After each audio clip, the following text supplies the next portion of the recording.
Buenas tardes, hermanos, un nuevo jueves y hermanas, un nuevo jueves para presentaros una nueva reflexión. ¿Os acordáis la semana pasada que os hablaba de que no hay nada inútil en las Escrituras y nos deteníamos en las genealogías que en ella, ¿no?, que hay, y que estuvimos hablando de una persona, una mujer, que nos enseñó cómo hay que mantenerse fieles al Señor para que su palabra sea realmente eficaz. Hoy vamos a entrar con otra mujer conocida que se encuentra su historia en el libro de Josué a partir del capítulo 2 en adelante, ¿no? Y también encontramos en el Evangelio de Mateo como en el capítulo 1, versículo 5, y también es nombrada en otros lugares, como en Hebreos, etc., la carta a los Hebreos. Así que hoy tenemos a otra mujer. Y hoy hablaremos de Rahab, o Rahab, depende del traductor, depende de cómo se quiera pronunciar. A mí me gusta pronunciar Rahab, porque suena más a la fonética hebrea que Rahab. Su historia la encontramos, repito, en Jueces, capítulo 2 en adelante. Mirad, en esa situación vemos que Josué se acerca a la tierra de Canaán para conquistarla. Después de 40 años en el desierto, donde la generación aquella que en su principio rechazó entrar a la tierra de Canaán a tomar posesión de ella, y Dios lo castiga en volver al desierto y que pasó 40 años, es decir, la idea es que se eliminó aquella generación que había rehuido entrar en la tierra de Canaán. Entonces, vemos que Josué, que solo Josué y Caleb quedaban de aquella generación, entra en la tierra, o quiere entrar en la tierra de Canaán, y había de atravesar el río Jordán, el Jordán, y lo hace separando las aguas, a semejanza de Moisés, como hizo con el mar de las Cañas. Y en eso que se encuentra ante Jericó. Jericó era una ciudad muy fortificada y por lo tanto difícil de conquistar. Era un enclave necesario para poder dominar Canaán y conquistar la tierra. La gente tenía que pasar, las caravanas tenían que pasar por allí y controlaba el negocio y toda aquella zona. Y para saber cómo hacerlo, cómo poder descubrir qué es lo que había en la tierra de Canaán, Josué envía dos espías que entran precisamente en Jericó, ese primer obstáculo, o dos exploradores, para conocer lo que hay y para saber cómo estaban sus defensas. Y en eso que van a parar a casa de una mujer prostituta, una casa pegada a las murallas, porque claro, la mala fama de Rahab debía de ser evidente, y es la casa, me vais a permitir que diga la palabra, era un burdel donde estaba Rahab como regentaba. Y baja condición, la de Rahab, no impide para que después sea bendecida por el Señor. Rahab los conoce y ante el aviso de que los soldados de Jericó, los de su propia ciudad, se habían enterado de que habían soldados israelíes en su casa, envían espías para saber qué pasa, dónde están, qué querían aquellos soldados israelíes.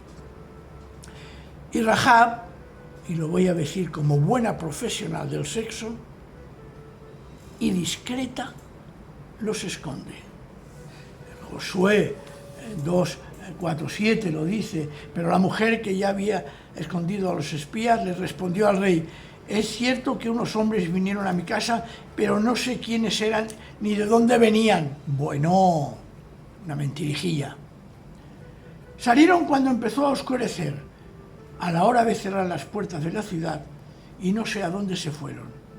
Id tras ellos, tal vez los alcanzaréis. Una mentira, porque realmente los soldados estaban en el tejado, en el terrado de la casa de Rahab. Después,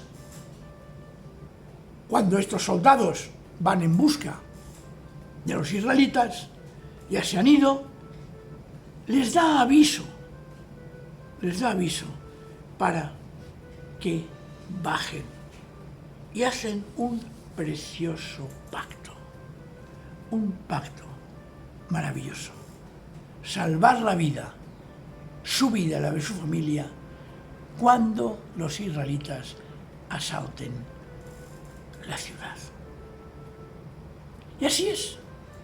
Sin embargo, deseo destacar, como lo hice con Tamar, un detalle precioso. Si con Tamar destaqué la justicia que aquella mujer buscaba, pretendía y exigió y realizó con Judá, con Tamar hay un detalle precioso. Fue su confesión de fe. Con una confesión de fe que encontramos en Josué 2:11. Dice: por eso estamos todos tan amedrentados y descorazonados frente a vosotros.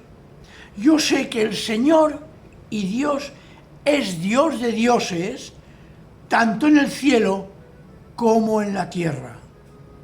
Por lo tanto, os pido ahora mismo que juréis en el nombre de Jehová, o de Señor, o de Adonai, o el Eterno, que seréis bondadosos con mi familia, como yo lo he sido con vosotros. Quiero que me deis como garantía una señal de que perdonaréis la vida de mis padres, de mis hermanos y de todos los que viven con ellos. Jurad que nos salvaréis de la muerte. Es impresionante la confesión de fe. Dice: reconoce al Señor, que es Dios de dioses, el superior, el altísimo, sobre todos los dioses, y que es Dios sobre los cielos y la tierra. Una confesión de fe extraordinaria. Una confesión que le valió precisamente a Rahab todas las bendiciones que recibió después. Claro, cuando los israelitas invaden y atraviesan y destruyen todo Jericó, dice la Escritura, sin dejar a nada ni a nadie, incluso destruyendo las cosas valiosas, menos uno, que ya un día hablaremos, que no lo hizo, son sus familiares y Rahab son salvadas. ¿Y qué sucede? Se incorporan al pueblo de Dios, una nueva bendición a añadir a la bendición de salvar la vida. Se incorporan al pueblo de Dios. Y resulta que al unirse al pueblo de Dios, Rahab se constituye en madre de un tal Booz, que, como veremos, se casó con Ruth y se convirtió en antepasada también de Jesús. Y por eso la misma pregunta que formulé el jueves pasado: ¿qué aprendemos para hoy de Rahab? Pues aprendemos varias cosas.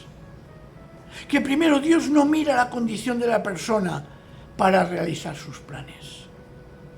Que cuando hay una confesión auténtica y sincera al Señor, aunque sea por un motivo que es de respeto, de temor, es igual, pero aquella mujer confiesa al Señor de señores, hay salvación.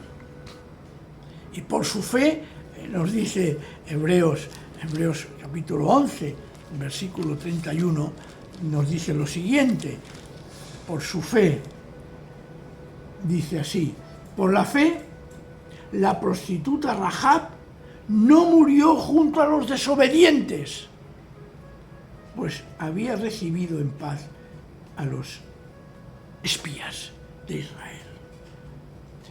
Hay una alternativa, los incrédulos. Fijaos el detalle.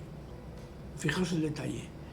Rahab no murió junto a los incrédulos. ¿Por qué? Porque ella hizo una confesión de fe, y por esa confesión de fe, por muy sencilla que sea, por muy básica que sea, por unos condicionamientos humanos que sean, le sirvió para incorporarse al pueblo de Dios y salvarse.